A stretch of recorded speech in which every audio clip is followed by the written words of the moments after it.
সহিহ মুসলিমের 1115 নম্বর হাদিস। আল্লাহ রাসূল সাল্লাল্লাহু আলাইহি ওয়াসাল্লাম বলেন, ইন্নাল্লাহা তাআলা তাইয়্যিবুন লা ইয়াকবালু ইল্লা তাইয়্যিবা। নিশ্চয়ই আল্লাহ তাআলা পবিত্র, আল্লাহ পবিত্র ছাড়া কোনো কিছু কবুল করে না। নিশ্চয়ই আল্লাহ তাআলা পবিত্র, আল্লাহ পবিত্র ছাড়া কোনো কিছু কবুল করে না। ওয়া ইন্নাল্লাহা তাআলা আমারাল মুমিনিন বিমা আমারা বিহিল মুরসালিন। নিশ্চয়ই আল্লাহ তাআলা নবী রাসূলদেরকে যে আদেশ করেছেন, মুমিনদেরকে আল্লাহ তাআলা সেই আদেশ করেছেন। নবী রাসূলদেরকে কি আদেশ করেছেন? আল্লাহ তাআলা ইরশাদ করেন, ইয়া আইয়ুহার রাসূল কুলু মিনাত তাইয়্যিবাতি ওয়া'মালু সালিহা।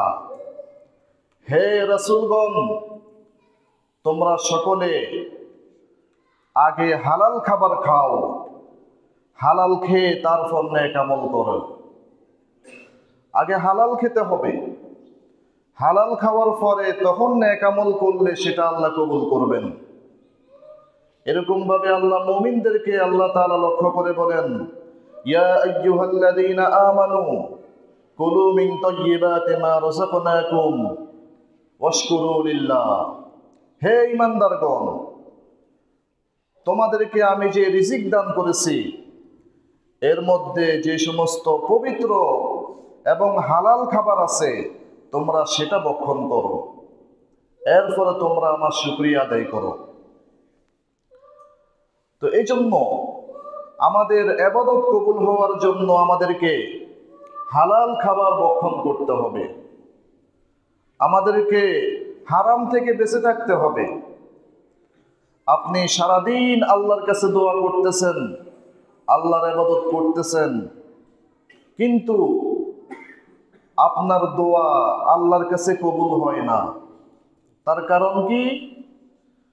আপনি যেই পোশাক পরিধান করে আল্লাহর কাছে দোয়া করতেছেন, এই পোশাকটা হারাম উপার্জনের পোশাক।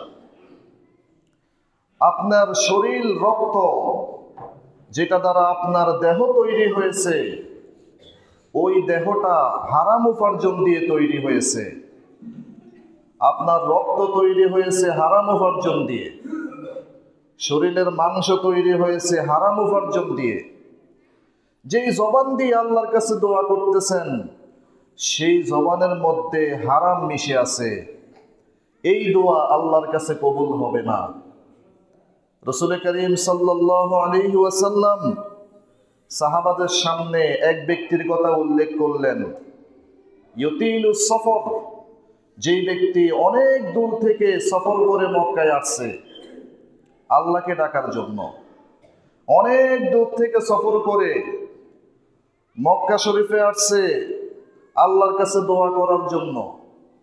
আশআস আকবার, সে লম্বা সফর করছে, এজন্য তার চুলগুলো এলোমেলো হয়ে আছে, তার গোটা শরীরের মধ্যে কাপড়ের মধ্যে ধুলায় ভরে আছে। এই ব্যক্তি মক্কায় এসে ইয়ামুদ্দু ইয়াদাইহি ইলাস সামা, সে আসমানের দিকে হাত তুলল, হাত তুলে সে আল্লাহর কাছে খুব মনোযোগের সাথে দোয়া করতেছে, ইয়া রব্বি ইয়া রব্বি, হে আমার রব, হে আমার রব। ওয়া মাতআমুহু হারামুন, অথচ এই ব্যক্তির খাবার হারাম। ওয়া মাশরাবুহু হারামুন, এই ব্যক্তির পানীয় হারাম। ওয়া মালবাসুহু হারামুন, এই ব্যক্তি যে পোশাক পরিধান করে আছে এই পোশাকটা হারাম উপার্জনের পোশাক। ওয়াকাদ গুযিয়া বিল হারাম, এই ব্যক্তির দেহ তৈরি হয়েছে, রক্ত মাংস তৈরি হয়েছে হারাম দিয়ে। ফাআন্না ইউস্তাজাবু লাহু, সে যতই দোয়া করুক এই দোয়া আল্লাহর কাছে কবুল হবে না, এই দোয়া আল্লাহর কাছে কবুল হবে না। রাসূল করিম সাল্লাল্লাহু আলাইহি ওয়াসাল্লাম বলেন, লা ইয়াদখুলুল জান্নাতা জাসাদুন গুযিয়া বিল হারাম, ওই দেহ জান্নাতে প্রবেশ করবে না যেই দেহের রক্ত মাংস তৈরি হয়েছে হারাম দিয়ে। যেই দেহের রক্ত মাংস তৈরি হয়েছে হারাম দিয়ে এই দেহ জান্নাতে প্রবেশ করবে না। এমনকি কিয়ামতের দিন কোনো ব্যক্তি এক কদম সামনে অগ্রসর হতে পারবে না যেই পর্যন্ত সে 5টা প্রশ্নের উত্তর না দিবে। রাসূল করিম সাল্লাল্লাহু আলাইহি ওয়াসাল্লাম বলেন, লা তাজুলু কদম ইবনি আদম হাত্তা ইউসআলা আন খামসা। কোন আদম সন্তানের 2 পা সামনে অগ্রসর হতে পারবে না যেই পর্যন্ত সে 5টা প্রশ্নের উত্তর না দিবে। আল্লাহ তাআলা তাকে 5টা প্রশ্ন করবেন। 1 নম্বর প্রশ্ন হলো আন হায়াতিহি ফিমা আবনাহু। আল্লাহ তার হায়াত সম্পর্কে প্রশ্ন করবেন। তোমাকে যে আমি হায়াত দিলাম, লম্বা সময় দিলাম, এই হায়াত তুমি কোন কাজে ব্যয় করছো? তোমার এই জীবনটাকে তুমি কোথায় ব্যয় করছো? ওয়ান শাবাবিহি ফিমা আবলাহু। তোমার এই জীবনের মধ্যে অনেক দামি একটা মূল্যবান একটা সময় ছিল যেটাকে যৌবন বলা হয়। যৌবন কালটা আল্লাহর কাছে অনেক দামি একটা সময়, এটা অনেক মূল্যবান।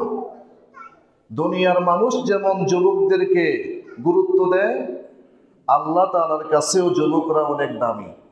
এই যৌবনকাল তোমাকে আমি দিলাম, এই যৌবনের শক্তি, যৌবনকাল তুমি কোথায় ব্যয় করছো? এই যৌবনকাল তুমি কোথায় ব্যয় করছো? তৃতীয় প্রশ্ন করা হবে ওয়ান মালিহি মিন আইনা ইকতাসাবাহু।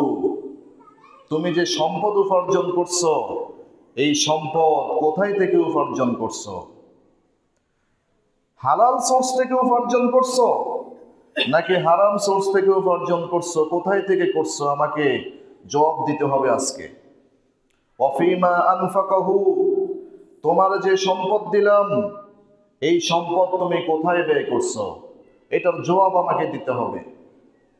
5 নম্বর প্রশ্ন থাকবে ওয়ান ইলমিহি ফিমা মাযা আলিমা বিহি। তোমার যে এলেম আছে, এই এলেম অনুপাতে তুমি কতটুকু আমল করছো?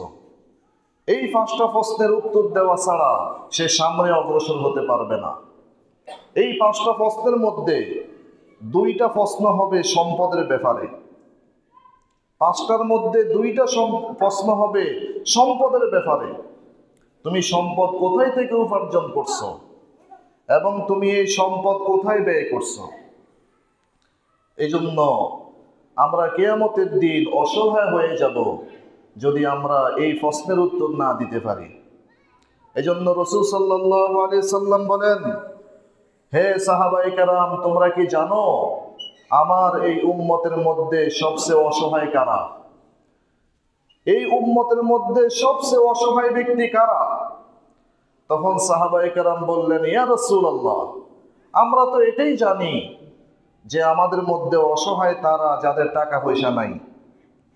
তখন আল্লাহ রাসূল সাল্লাল্লাহু আলাইহি সাল্লাম বললেন, আল মুফলিসু ইয়াউমাল কিয়ামাতি মিন উম্মতি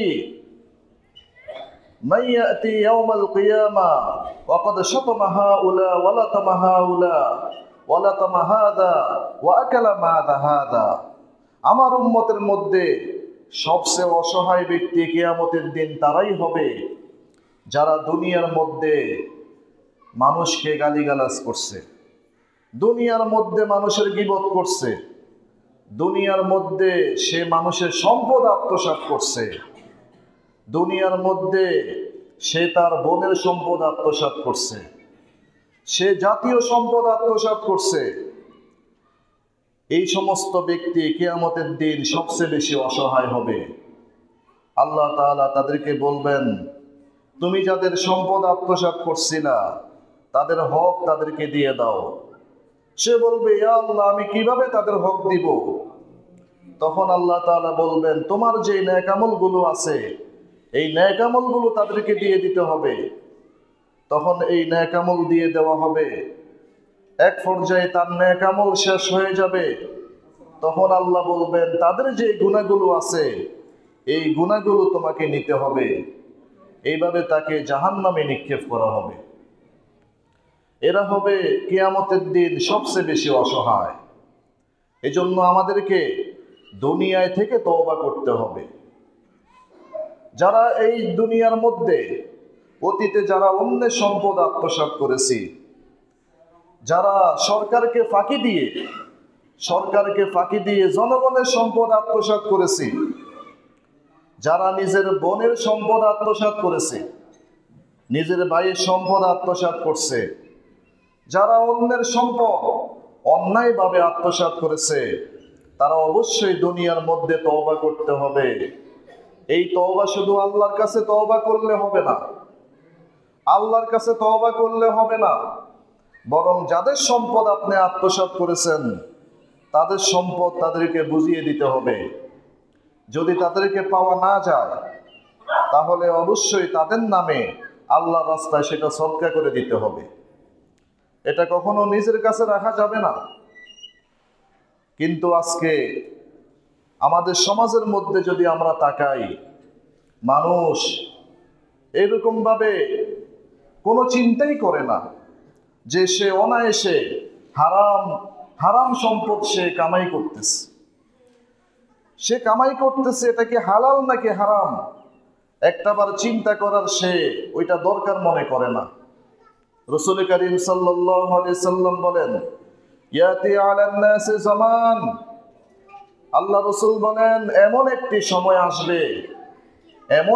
সময় আসবে লা ইউবালিল মারউ মা আখাযা মিনহু আমিনাল হালাল আম মিনাল হারাম।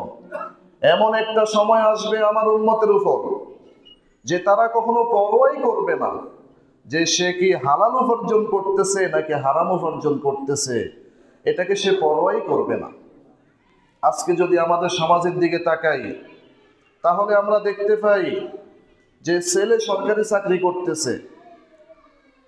চাকরি করতেছে, তার বেতন হলো 15,000 টাকা, কিন্তু তার বাসা ভাড়া হলো 30,000 টাকা। এরকম আছে কিনা? বেতন 15,000 টাকা কিন্তু তার বাসা ভাড়া 30,000 টাকা। একটাবার তার পরিবার, তার বাবা একটু চিন্তা করে না যে আমার ছেলে এই সব টাকাগুলো কোথায় থেকে আনে? সে যে আমাদেরকে নিয়ে এরকম আমোদ প্রমোদ ভাবে চলতেছে, হাসি খুশির সাথে সে চলতেছে খুব সুন্দরভাবে, এত টাকাকে সে কোথায় থেকে আনে? একটাবার কেউ চিন্তা করে না। এজন্য জনগণের সম্পদ আত্মসাৎ করা এটাও একটা বড় একটা চুরি। রাসূল করিম সাল্লাল্লাহু আলাইহি সাল্লাম বলেন, লা ইয়াজনি যানি হিনা ইয়াজনি ওয়া হুয়া মুমিন। জিনাকারী যখন জিনা করে তখন তার ঈমান থাকে না, তখন সে ঈমানদার থাকে না। ওয়ালা ইয়াসরিকু সারিকু হিনা ইয়াসরিকু ওয়া হুয়া মুমিন। একজন চোর যখন চুরি করে, ওই চুরি করা অবস্থায় তার ঈমান থাকে না, ওই চুরি করা অবস্থায় সে ঈমানদার থাকে না। ওয়ালা ইয়ানতাহিবু নুহবাতান হিনা ইয়ানতাহিবুহা ওয়া হুয়া মুমিন। কোন ডাকাত সন্ত্রাস সে যখন ডাকাতি করে, সন্ত্রাসী করে, ওই সন্ত্রাসী করা অবস্থায় তার ঈমান থাকে না। অর্থাৎ এই কাজগুলো এত জঘন্য কাজ, এই যে চুরি করা, সন্ত্রাসী করা, ডাকাতি করা, এত জঘন্য কাজ, এই কাজগুলো যখন সে করে ওই সময় তার থেকে ঈমানটা চলে যায়। আজকে আমাদের সমাজের মধ্যে দেখবেন প্রত্যেকটা সরকারি সেক্টরের মধ্যে একেবারে অফিস আদালত থেকে নিয়ে ইউনিয়ন পর্যায় পর্যন্ত সব জায়গায় সেখানে ঘুষের কারবার চলতেছে। অথচ রাসূল সাল্লাল্লাহু আলাইহি সাল্লাম বলেন, আর রাশি ওয়াল মুরতাশি, লানা রাসূলুল্লাহ সাল্লাল্লাহু আলাইহি ওয়াসাল্লাম আর রাশি ওয়াল মুরতাশি। রাসূল সাল্লাল্লাহু আলাইহি ওয়াসাল্লাম লানত করেছেন, অভিসম্পাত করেছেন যে সুদ খায় তার, যে ঘুষ খায় তার উপর এবং যে ঘুষ দেয় তার উপর, উভয়ের উপর আল্লাহ রাসূল লানত করেছেন। আপনি এই হারাম উপার্জন করতেছেন কেন? এর মাধ্যমে যেন আপনি পরিবার পরিজনকে নিয়ে ভালো থাকতে পারেন, একটু শান্তিতে থাকতে পারেন। অথচ হারাম উপার্জন দিয়ে কখনো প্রকৃত শান্তি পাওয়া যায় না। ওই ফ্যামিলির মধ্যে, ওই পরিবারের মধ্যে কখনো আসল শান্তি আসবে না, যেটাকে প্রকৃত শান্তি বলে, ওইটা কখনো আসবে না যেখানে হারাম উপার্জন হয়। হারাম উপার্জন দিয়ে যেই পরিবার চলে, আপনি হারাম উপার্জন করে আপনার সন্তানের মুখের মধ্যে হারামের লোকমা তুলে দিলেন, হারাম উপার্জনের লোকমা সন্তানের মুখে তুলে দিলেন, হারাম উপার্জন দিয়ে আপনার এরকম মাসুম বাচ্চাটার গায়ের মধ্যে হারাম উপার্জনের পোশাক পরিয়ে দিলেন। কিন্তু একটু চিন্তা করছেন, যেই সন্তানের খাবার হারাম, তাকে হারাম খাওয়াইলেন, হারাম পোশাক পরাইলেন, এই সন্তান কখনো নেককার সন্তান হবে না। এই সন্তান কখনো সে আল্লাহওয়ালা হবে না।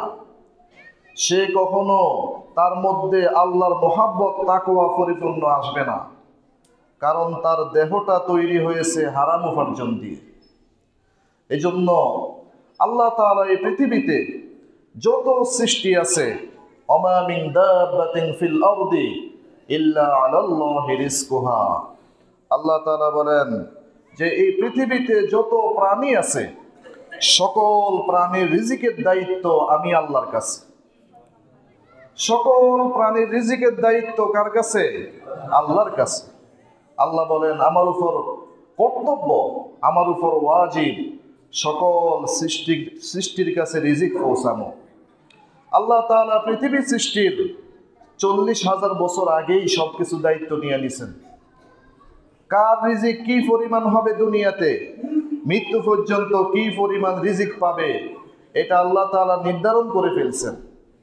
এর বাহিরে কেউ রিজিক পাবে না। এখন আপনার জন্য অপশন খোলা আছে।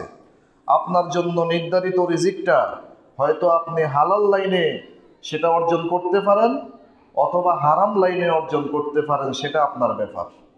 কিন্তু যেটা আপনার জন্য নির্ধারণ আছে, এর বাহিরে আপনি পাবেন না, এর বাহিরে কখনো পাওয়া যাবে না। এটা হলো আপনার ব্যাপার, যে আপনার জন্য নির্ধারিত যে রিজিক আছে, এটা আপনি কোন লাইনে উপার্জন করবেন, সেটা হলো আপনার ব্যাপার। যদি হালাল লাইনে উপার্জন করেন, তাহলে আপনি পরকালে নাজাত পাবেন। যদি হারাম লাইনে উপার্জন করেন, তাহলে এই হারাম আপনাকে জাহান্নামে নিয়ে যাবে। আজকে অনেক মানুষ অন্যের সম্পদ আত্মসাৎ করে, জমিন আত্মসাৎ করে।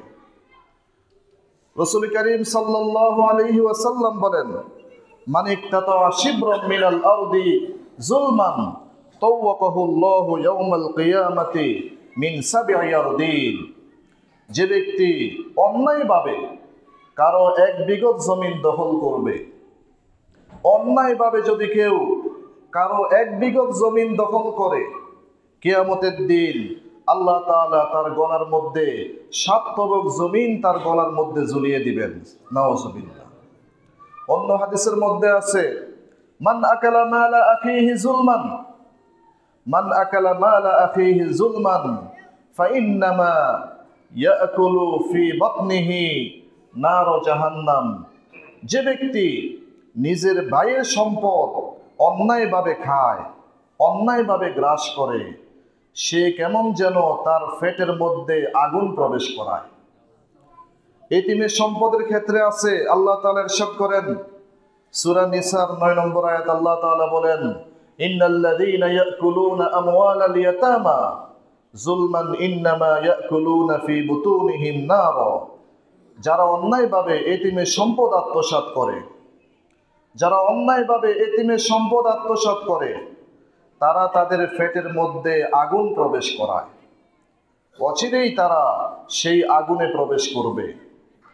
অনেকে আছে, অনেক ভাই আছে, বোনের সম্পদ আত্মসাৎ করে, বাবার সম্পত্তি থেকে বোনকে মাহরুম করে, বঞ্চিত করে, বাবার মেরাজ থেকে বোনকে বঞ্চিত করে।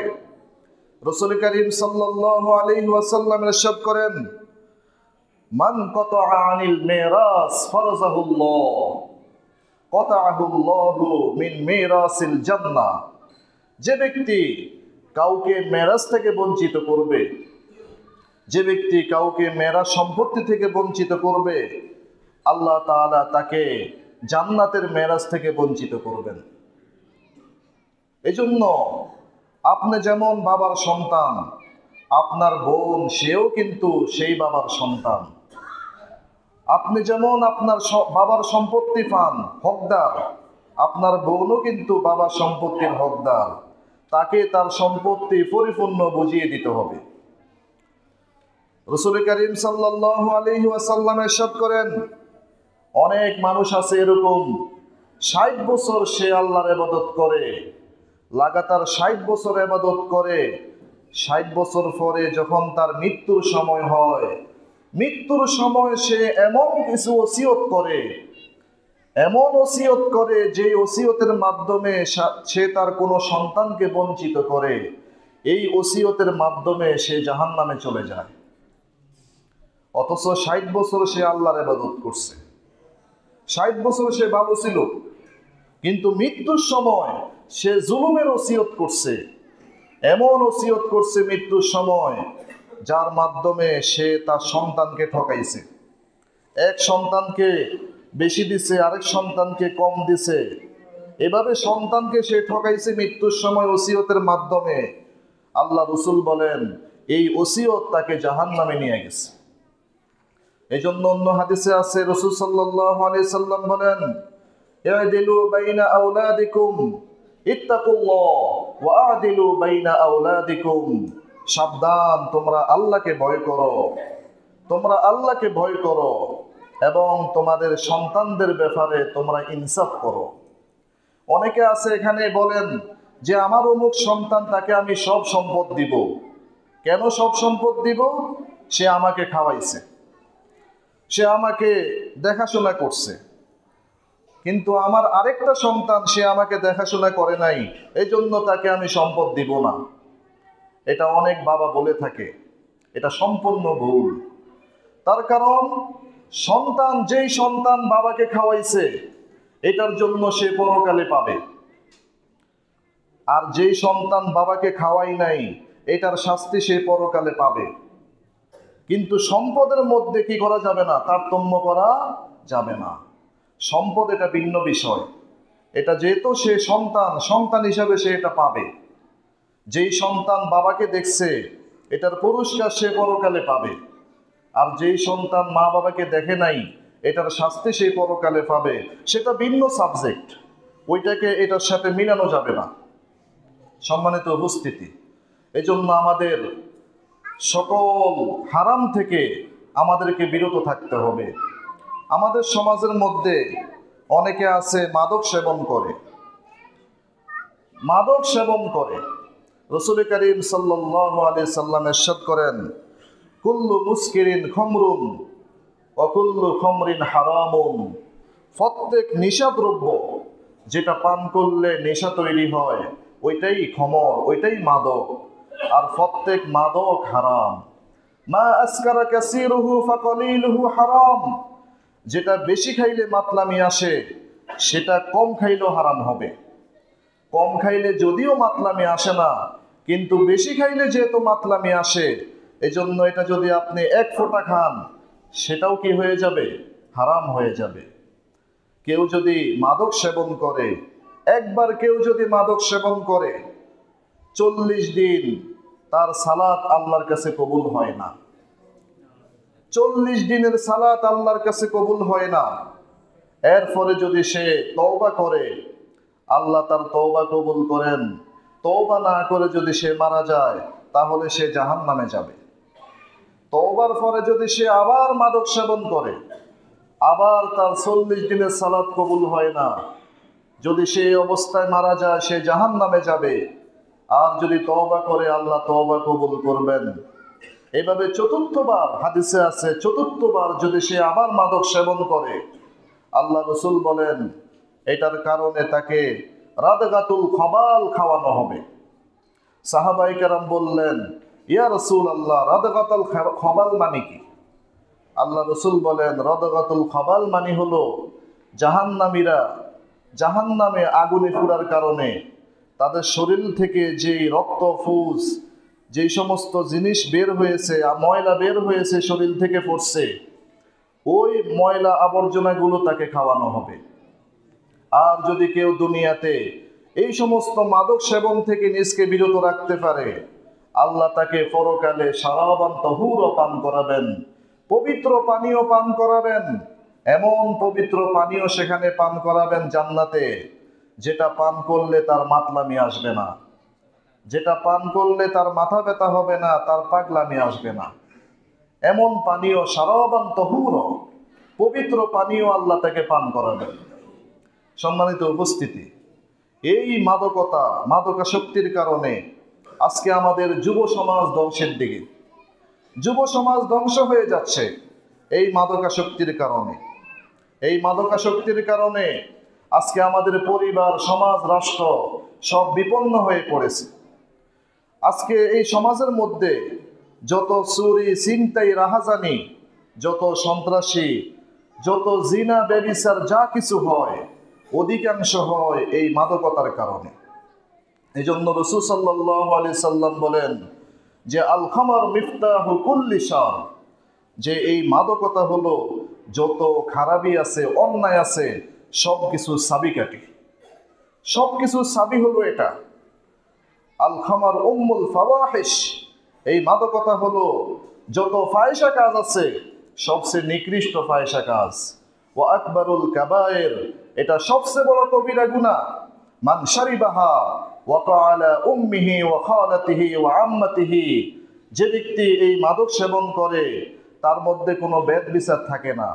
সে তার মায়ের সাথে জিনা করে ফেলে, তার ফুফুর সাথে জিনা করে ফেলে, তার খালার সাথে জিনা করে ফেলে, তার মধ্যে কোনো ভেদ বিচার থাকে না।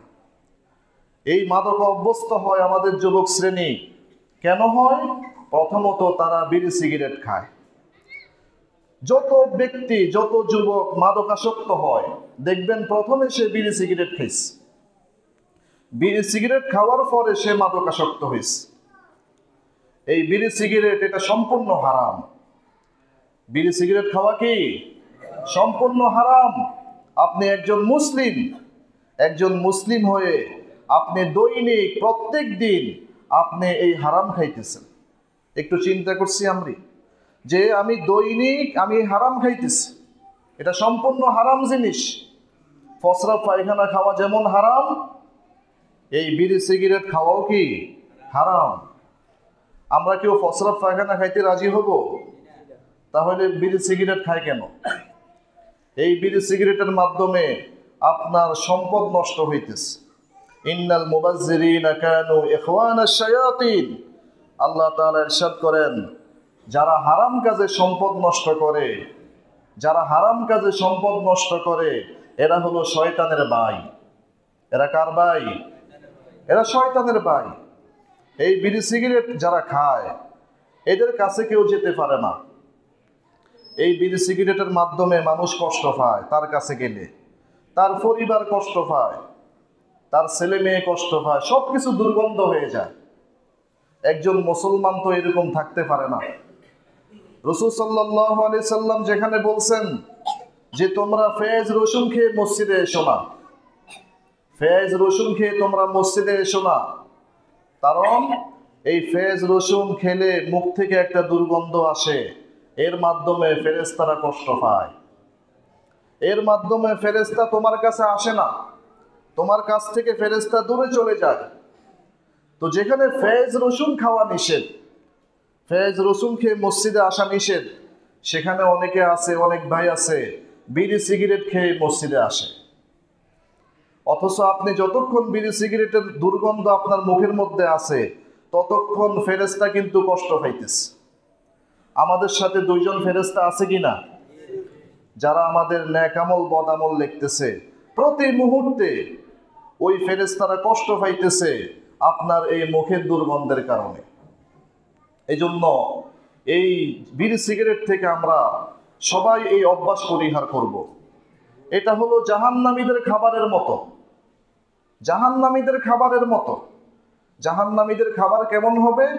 আল্লাহ তাআলা ইরশাদ করেন, লা ইউসমিনু ওয়া লা ইউগনি মিন জু', জাহান্নামীদের খাবার এমন হবে যেটা খেলে তার শরীরের পুষ্টি হয় না, যেটা খেলে তার কোনো উপকার হয় না, তার ক্ষুধা নিবারণ হয় না।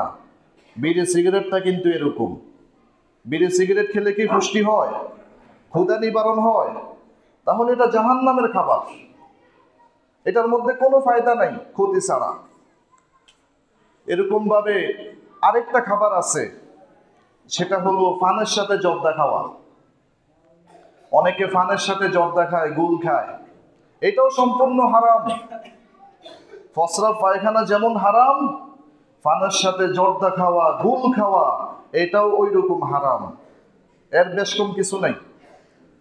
অনেকে এটাকে হালাল করার চেষ্টা করে, যেটা আরো জঘন্য কাজ। যদি আপনি হারামকে হালাল করার চেষ্টা করেন, তাহলে এটা কুফরি হয়ে যাবে। কি হয়ে যাবে? কুফরি হবে। রাসূল কারীম সাল্লাল্লাহু আলাইহি সাল্লাম বলেন, লা ইয়াতি আলান নাসি জামানুন ইস্তাহিল্লুনা আল হিরা ওয়াল হারির ওয়াল খামার ওয়াল মাআজিফ। এমন একটি জামানা আসবে যে সেখানে মানুষ হারামকে হালাল করার চেষ্টা করবে। তারা মদ, মাদকতা, যে সমস্ত দ্রব্য আছে, গান বাজনা আছে, এগুলোকে তারা হালাল করার চেষ্টা করবে। হালাল করার চেষ্টা করবে। ইউসবিহুর রাজুলু ফিহা মুমিনান।